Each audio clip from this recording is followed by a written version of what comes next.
Hi everyone, welcome back. It's Mary. Thank you so much for joining me again for another holiday card. Today's cards are going to be out of the traditional color scheme of Christmas. I thought that would be kind of fun to mix it up, and they're super simple to do.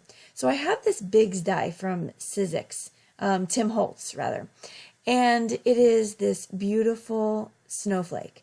Now Bigz dies are wonderful because you can cut multiples at one time. So I really like that for them. So I've cut out a couple. I'm going to be using the positive and the negative for the cards. I'm taking to my craft mat and some Distress Oxide inks in the Broken China and Salty Ocean. And I'm just mixing up these blues. They kind of blend together so you can't really see quite a difference in them. But I'm going to use all the excess as well for the second stencil, which is going to give a lighter version of that coloring.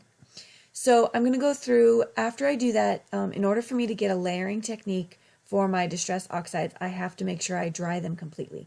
So I've taken to my wooden clipboard to dry them. Going back to my craft mat clipboard, and I'm now adding a little bit of that peacock feathers. So I'm going to go in with my positive of the snowflake and pick that up, and then I'm going to, again, go back to my wooden clipboard and dry them. I got this clipboard for $1, I believe, at the Dollar Tree.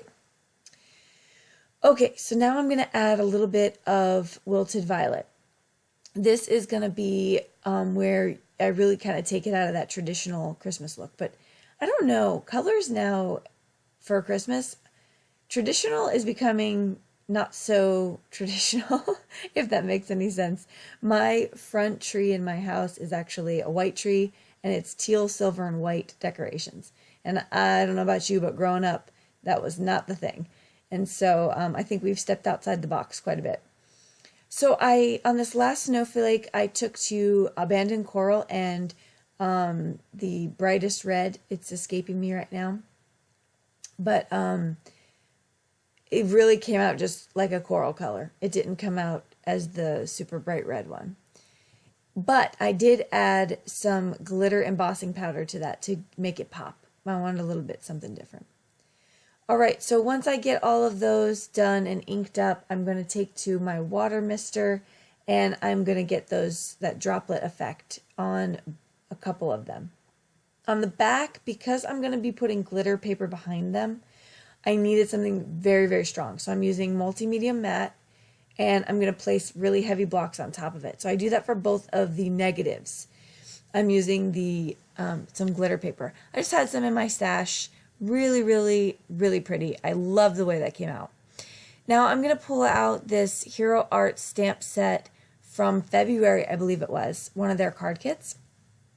And I'm going to use 2 of the sentiments from that kit. Oh, winter, honestly, I don't remember off the top of my head. We'll see them in the final one, but really cute stamp sets. And I'm going to use some black cardstock. I believe this is probably about an 80-pound weight from Stampin' Up. And some white embossing powder. And then I did that on both sides so I can get 4 paper strips. Once I heat emboss those, I'm just going to chomp those down. Side note, I have a new paper trimmer coming soon, probably tomorrow, and I'm over the moon about it. It's the Tonic Guillotine. I've read all the reviews. I've watched all the tutorials. It's time I need a new trimmer.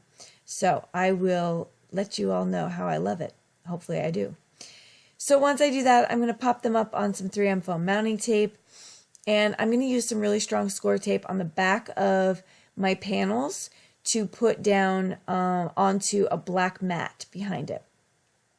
The black mat is then going to have black fun foam behind that, using score tape again to hold that down. And then, of course, I'm going to pop up this sentiment on the front.